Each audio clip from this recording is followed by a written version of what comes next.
In the heart of the Zephyrian Empire, a grand event was held once every 10 years, known as the Ceremony of Choice.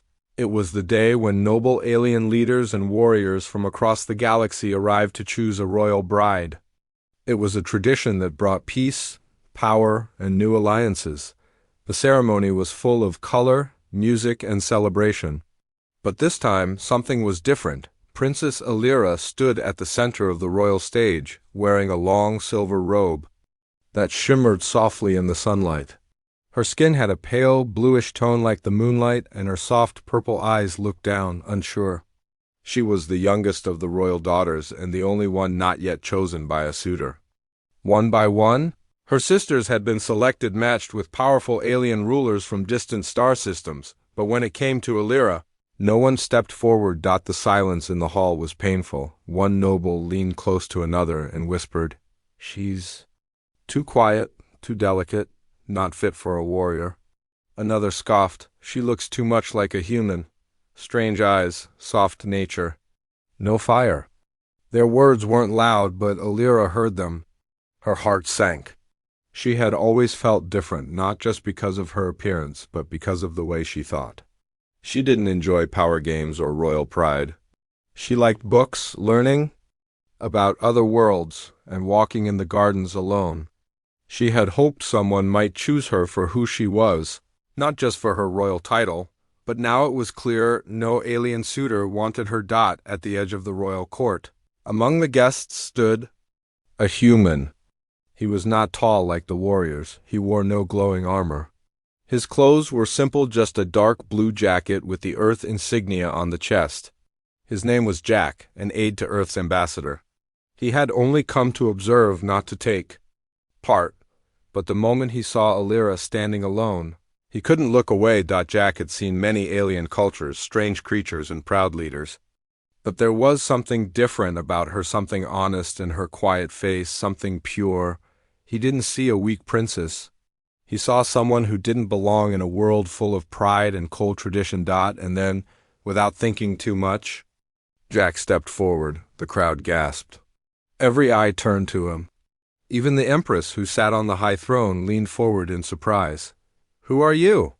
the ceremonial speaker asked. Jack cleared his throat. His voice was steady but respectful. "My name is Jack Thomas. I'm not a prince or a warrior.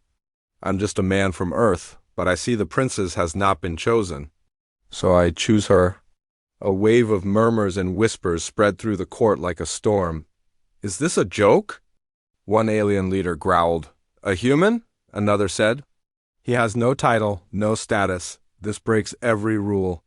The ceremonial speaker turned toward the Empress, waiting for a decision. The Empress raised her hand for silence. Her voice was calm but full of power. "Why do you choose her, human?" she asked. Jack looked up, his gaze honest. "Because I think she deserves someone who sees her, not just her title or bloodline, but her heart. I've seen how others looked at her. They want a trophy. I don't. I just want to stand beside her, if she allows." Everyone fell silent. Even the nobles who wanted to laugh couldn't find their voices. Alira stared at him, shocked. No one had ever spoken about her that way. No one had ever stepped forward for her without first checking her power, her value, or her bloodline. Jack looked at her with no expectations, only respect. The Empress said nothing for a moment. Then she nodded slowly. "Let him stay. He has made a choice.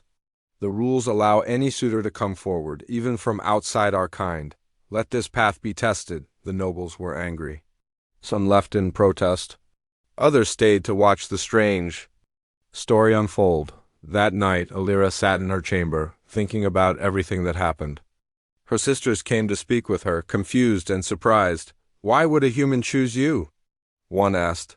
"I don't know," Alira whispered. "But when he looked at me, I didn't feel judged. I felt seen." Meanwhile, Jack remained in the guest quarters under heavy watch. Guards followed his every step.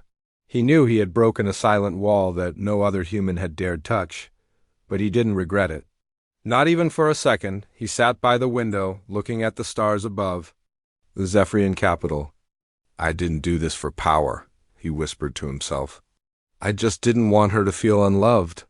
The ceremony of choice had ended, but something much greater had begun, not a political match, not a royal order, but the beginning of something powerful and rare.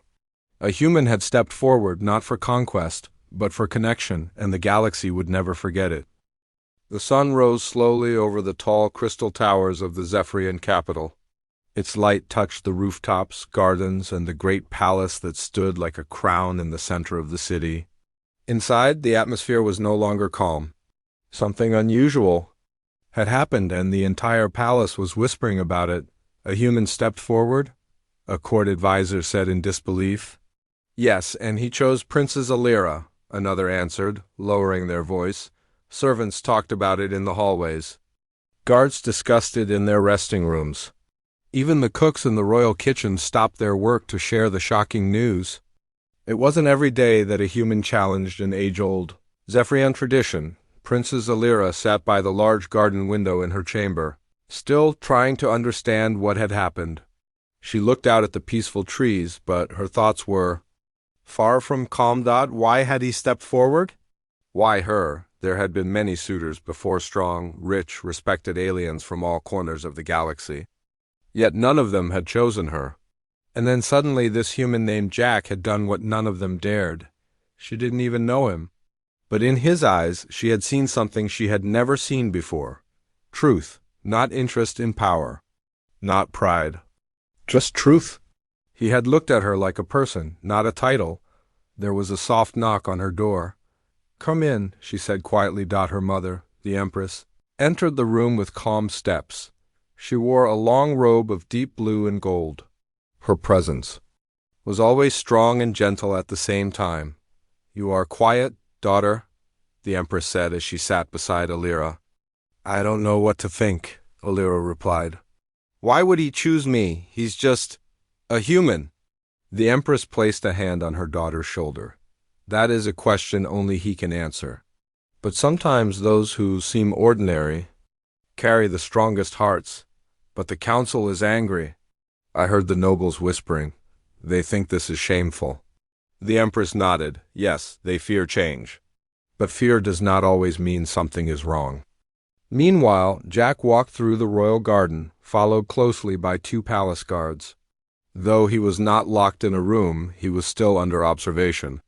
After all, he was a foreigner who had just broken an ancient custom. Jack didn't feel regret. He just felt confused. Was what he did wrong. He hadn't planned to interfere. But when he saw Princess Alira standing there alone, rejected and hurt, he couldn't stop himself. It felt wrong to say nothing and do nothing. He sat down near a quiet fountain and looked up at the sky. "Maybe I made things worse for her," he whispered to himself. A few minutes later, a familiar voice interrupted his thoughts.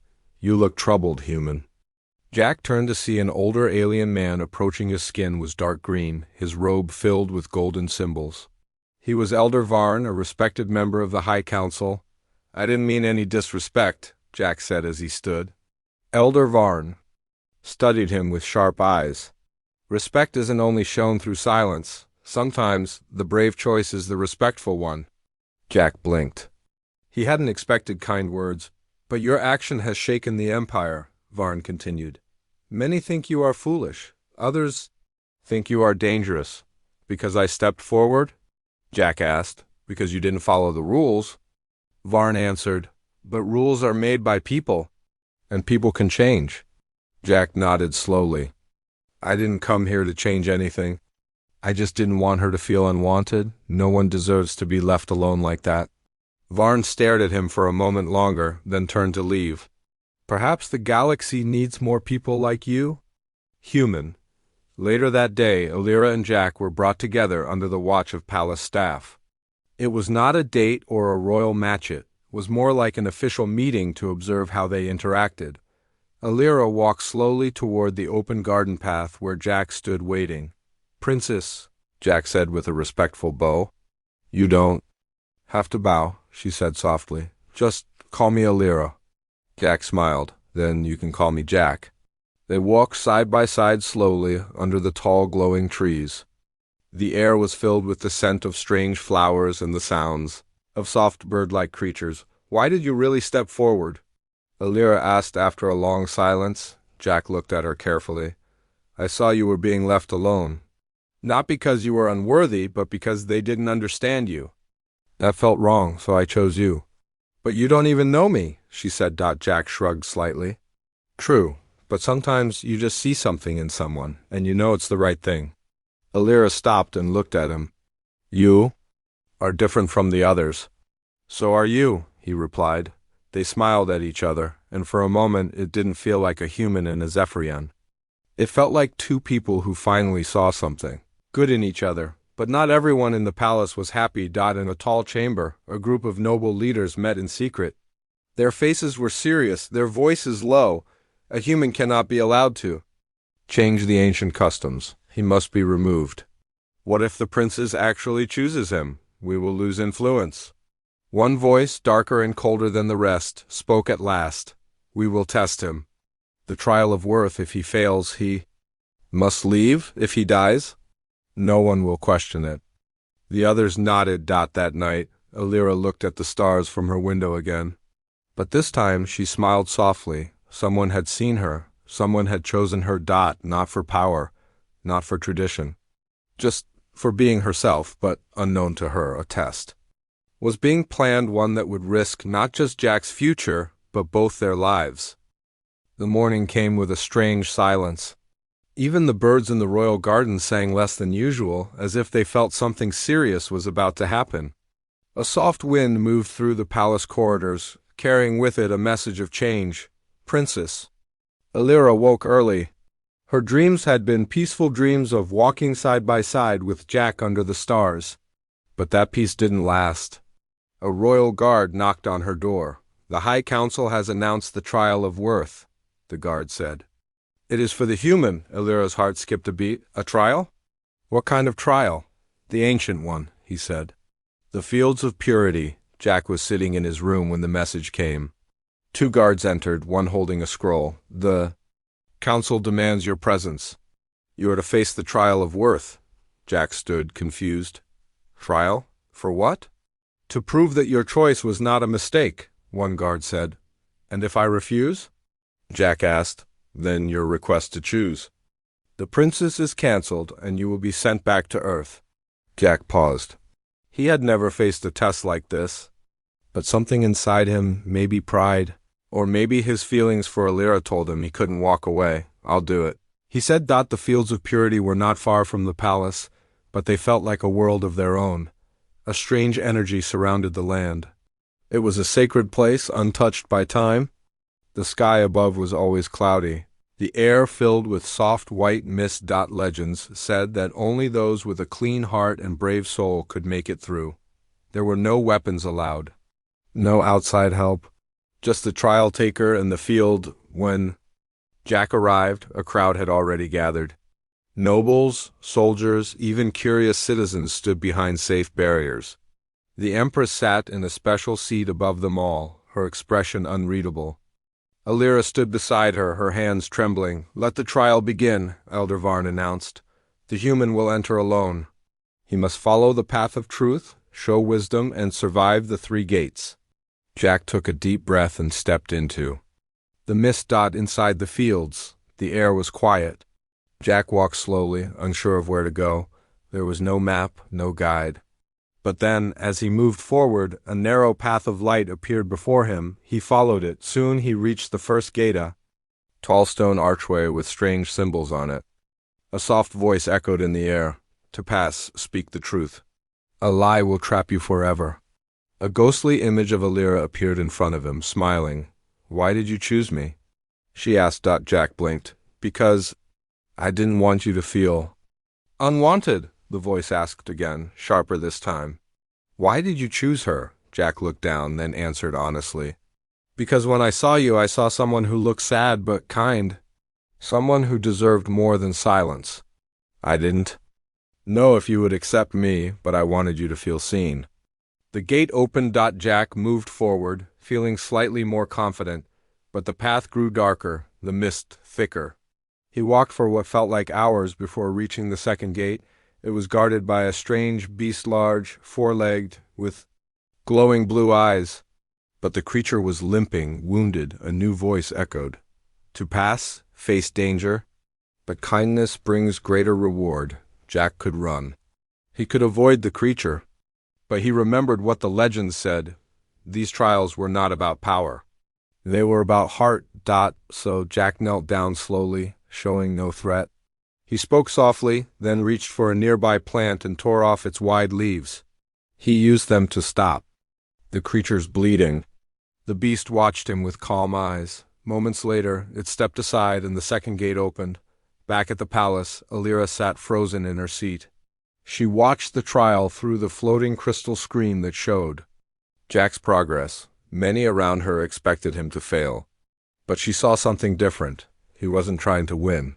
He was just being himself. Inside the field, Jack reached the third gate. There was no wall or door, just a mirror standing tall in the mist. His own reflection stared back at him. This time, the voice whispered, "Face yourself, your fears, your weaknesses." Jack saw flashes, his childhood on Earth, people laughing at him for being too soft, too kind. He saw moments of failure, of pain. He saw doubt, but then he spoke aloud. "Yes, I've been weak. I've made mistakes, but I try to be better. I try to help. I may not be powerful, but I care." The mirror shimmered and disappeared. The final path opened. As Jack stepped out of the fields, the crowd went silent. He was bruised, tired, and covered in dust. But he was alive. More than that, he had passed. Elder Varn raised his hands and announced, "He has completed the trial. By ancient law, his request now holds weight." The Empress stood. "Princess Alira, the choice is yours now." Everyone turned toward her. She stepped forward. The wind moved through her hair. Her voice was soft but firm. "I choose him." Gasps spread through the crowd. Some were shocked, others angry, and a few were touched. Jack looked up at her, surprised. She smiled. "You chose me when no one did," she said. "Now I choose you." That night, the palace lights glowed softly. There were no parties, no loud cheers. But something much deeper had taken place. A human had passed the impossible. A princess had found her voice, and together, they had done what no law or title could force. Create a bond built on respect, truth, and quiet courage. But in the shadows of the palace, not everyone celebrated. Eyes full of jealousy and anger watched from the dark, because power never lets go without a fight. The stars above the Zephyrian capital shone gently over the royal palace, but inside its grand halls, peace was slowly fading. The trial of worth had ended, and Jack had passed with quiet strength. Alira had chosen him before the Empire, and, for a brief moment, it felt like something beautiful had begun. But not everyone welcomed it. Inside the council chamber, shadows danced under the flickering golden lights. 12 high nobles sat around a long stone table. Their faces were cold, their eyes sharp. "This cannot be allowed to continue," one of them said. "He made a mockery of our tradition. He is a human, a weak species. He does not belong beside our princess." At the end of the table sat General Corin, the most powerful military leader of the Zephyrian Empire. He was large, covered in silver battle armor, and known across systems for his harsh discipline. "He humiliated us in front of other star nations," Corin said, voice low but full of threat. "And now the prince is our own royal blood walks beside him like an equal," one noble asked. "What do you suggest?" Corin's lip curled slightly. "We show the Empire that he is a liar." The next morning, Jack walked with Alira through the palace garden. The air was fresh, birds sang softly, and the leaves rustled like music. It should have been a perfect day, but Jack could feel tension all around them. Guards watched him more closely. Servants greeted him with forced smiles. Even some of the princess's own advisors no longer hid their dislike. "They don't trust me," Jack said quietly. Alira held his hand. "They fear change. They built their world on rules and walls. You stepped in without asking permission. That frightens them," he smiled. "I didn't mean to frighten anyone. I just wanted to do what felt right." She nodded. "I know. That's what makes you different." They sat by a small pool where silver fish moved in slow circles. Alira leaned her head on his shoulder. For the first time in her life, she felt truly calm.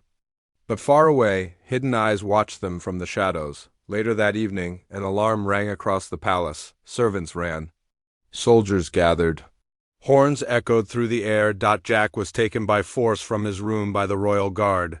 His arms were bound, and he was dragged before the High Council. Alira, shocked and breathless, rushed into the chamber. "What is happening? Why is he in chains?" General Corrin stood at the center, holding a small golden box. "This human," he said, "was caught with this in his quarters." He opened the box. Inside was a shining crystalline ancient Zephyrian relic known as the Star Flame, said to be a symbol of divine right. The crowd gasped. "That crystal was stolen from the Temple of Origin last night," Corrin said, "and now it is in the humans' room." Jack's eyes widened in disbelief. "I didn't steal anything. I don't even know what that is." Corrin stepped closer. "You're clever. You passed the trial. But now we see your true face." Alira moved between them. "You planted it. You want him gone." Corrin's voice rose. "Silence. He has disrespected our law. We will deal with him by ancient punishment." The Empress entered the hall just as the guards raised their weapons. "Enough!" Her voice rang like thunder. "This is not justice, it is fear in disguise." The nobles froze. Corrin's face darkened, but he bowed slightly. "I demand a fair investigation," the Empress said. "Until then, no harm will come to the human." Jack was taken to a guarded chamber, not in chains but under strict watch. Alira visited him that night, her face full of worry. "You know I didn't do it," Jack said quietly. "I know," she whispered. "They're afraid of what we represent." Alira went to the royal library, searching through old records. She looked into the Starflame's history, the temple's protection, and recent guard movements.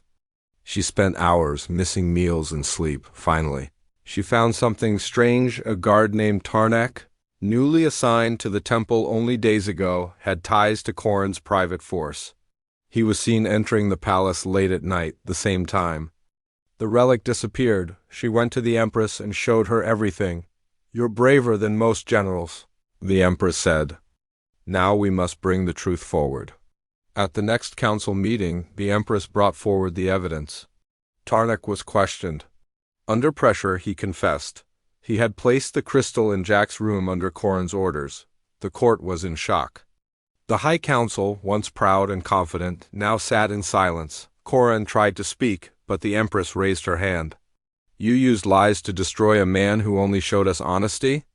You betrayed the very code you swore to protect."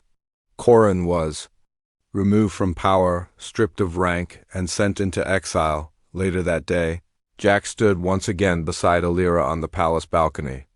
The crowd below, once doubtful and cold, now looked at him with different eyes. Some even clapped. A few bowed. He turned to Alira. "I don't know what happens next," she smiled. "Neither do the first, but whatever it is, we face it together." That night, the stars above the Zephyrian capital burned brighter than ever. Two figures stood under them, one human, one alien, but their bond was stronger than any border between worlds. But their journey wasn't over, because the galaxy was watching, and not all eyes were friendly. A soft rain fell over the Zephyrian capital, its silver drops gliding down the tall crystal towers. In the royal palace, the light from the sky reflected gently on the smooth marble floors. Peace had returned for now. Princess Alira and Jack stood together in the garden where everything had begun. The same path, the same quiet pool, the same soft wind. But now they were different. They had walked through judgment, passed ancient trials, faced lies, and stood strong. They were no longer strangers from different worlds.